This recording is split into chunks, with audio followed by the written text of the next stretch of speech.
although you can't say directly, who did it, you can look to the areas where those people are going to have their, key influences. And then you listen to what Eisenhower said in 50 years ago, and he said, look at the military-industrial complex, and this revolving door between government and industry. I mean, I have a little thing in the presentation that I give about Dr. Judy Wood's research in terms of the backdrop to it, really, and the cover-up.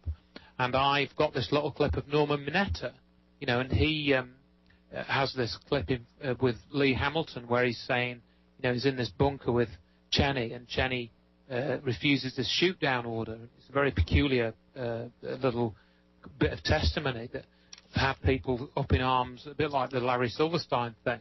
They're saying, he was saying Cheney is, refused the shoot-down order. Cheney knew the plane was going to hit the Pentagon, even though it didn't. And then you find out that Norman Mineta, who was the only official carried over between the Clinton administration and the Bush administration, he was a former vice president of Lockheed Martin, which is one of the biggest defense contractors who make directed energy weapons.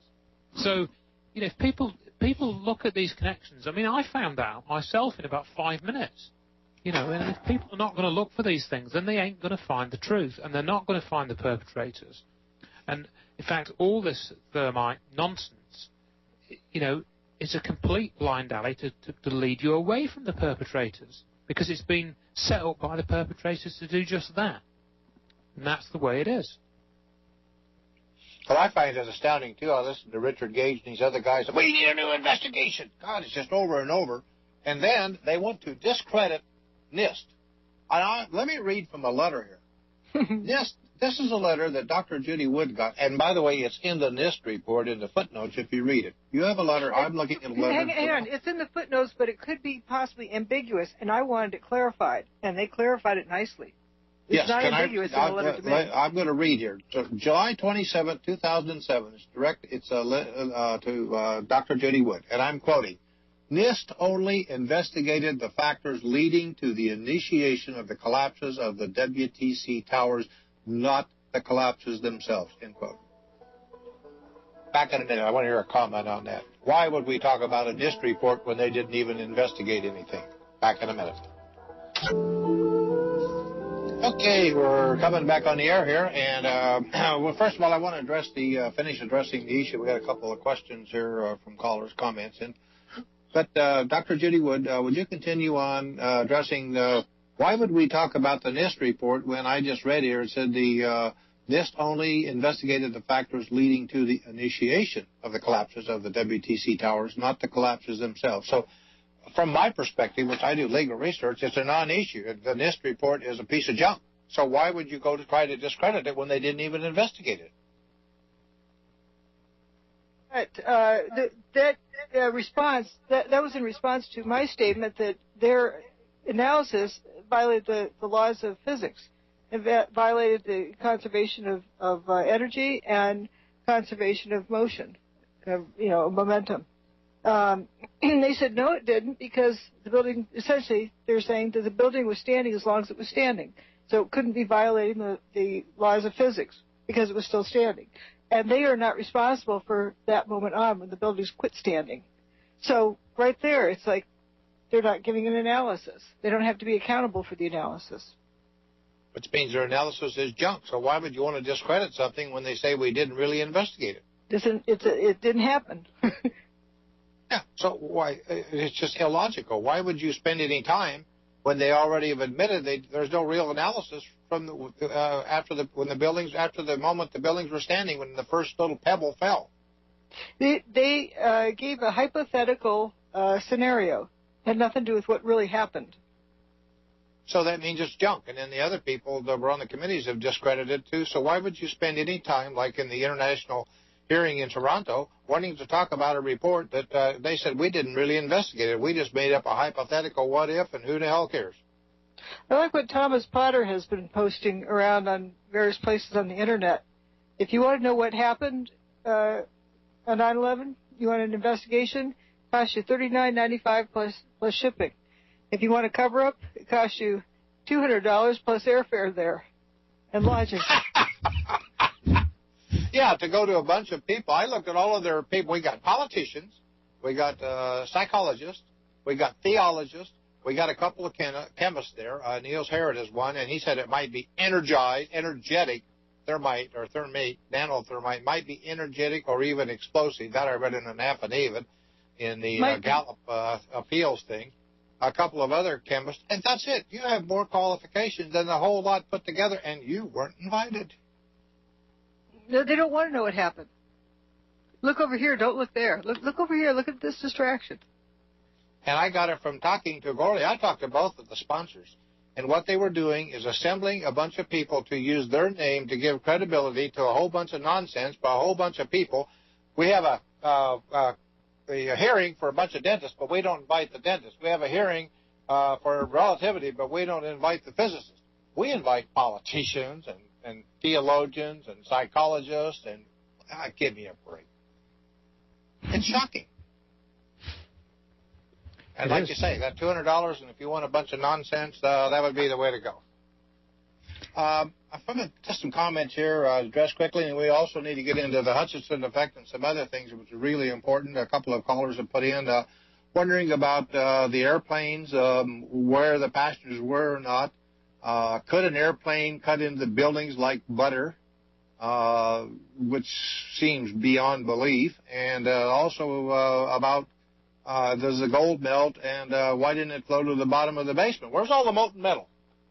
Well, I think a lot of people bring up the planes, and I think, they think that if you avoid that issue, you're covering something up. And essentially, when the building turns to dust, the plane issue kind of doesn't have any bearing on that part of the investigation, if you see what I mean.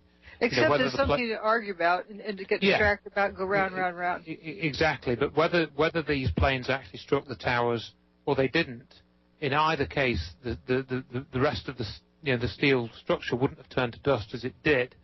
So when you get into the plane stories, it is a distraction. However, that the issue with the planes, I've looked at that quite extensively, and I did this witness study, which I've probably spoken about before. And to summarize what I know about the plane issues is that the physical damage caused to the face of the World Trade Center could not have been caused by a Boeing jet.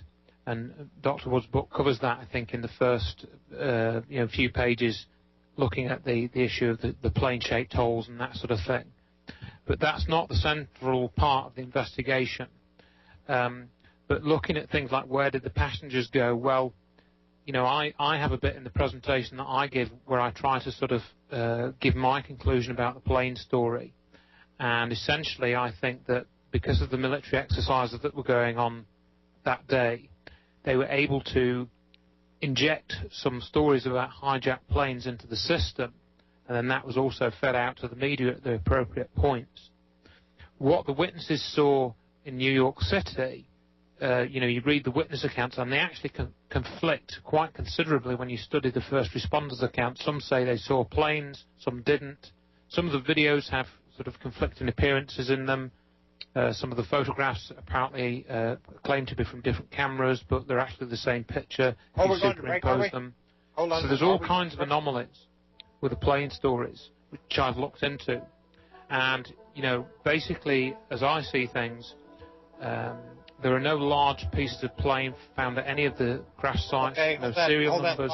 Andrew, we're going to break here. We'll be back. Okay, we're back for a break here. And Andrew, you want to finish up on the airplanes, and then we're going to take Randall, a question from him, and then we're going to get into Hutchinson effect. Go ahead, Andrew.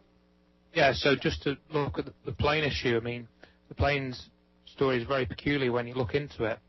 I recommend that people go and look up the original, or rather the second Loose Change film, because there's a 15-minute segment in that where they talk about, for example, 2 of the planes weren't listed to fly that day, and two of the flights may have landed Cleveland Airport, and there's a whole new story about that. So that may have been these decoy planes, which were sort of, exchanged for the real planes, at least on the radar screens of these operators. And this sort of thing. So it is very, very peculiar. And as I say, there were no registered plane parts found with serial numbers. None were fully identified. And then 2 of the planes weren't deregistered till about 2 or 3 years after the events. And so they're normally deregistered within 24 hours after an air accident. So, and things like the cell phone calls couldn't have worked because of the handoff problem. So really, you know, that to me calls the plane story sufficiently into doubt. And as I said initially, it's kind of irrelevant to what Dr. Wood's been discussing with what happened to the buildings anyway, which is vitally important to understand.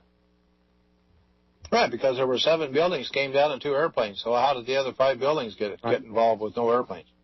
But also, you know, airplanes can't turn buildings into dust, whether they're real or fake. You know, fake airplanes can't do it either. Right. So so it doesn't matter. Okay, Randall, your turn up. You got a question for Dr. Judy Wood, and then we want to get into Hutchison's effect. You got a question? Being patient for listening. Randall, are you there? Hello, Randall. Randall, are you there? Is there now? Hello? Yeah, Randall, are you there? You got a question for Dr. Judy Wood or Andrew or both? Can you hear me?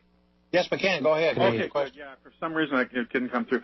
I've got 2 questions, and one's going to be on the Hutchison effect, and the other one is, the first one's going to be about, I heard Dr. Wood talking in an interview this week, and she questioned whether, you know, we have to question everything about this whole event, right?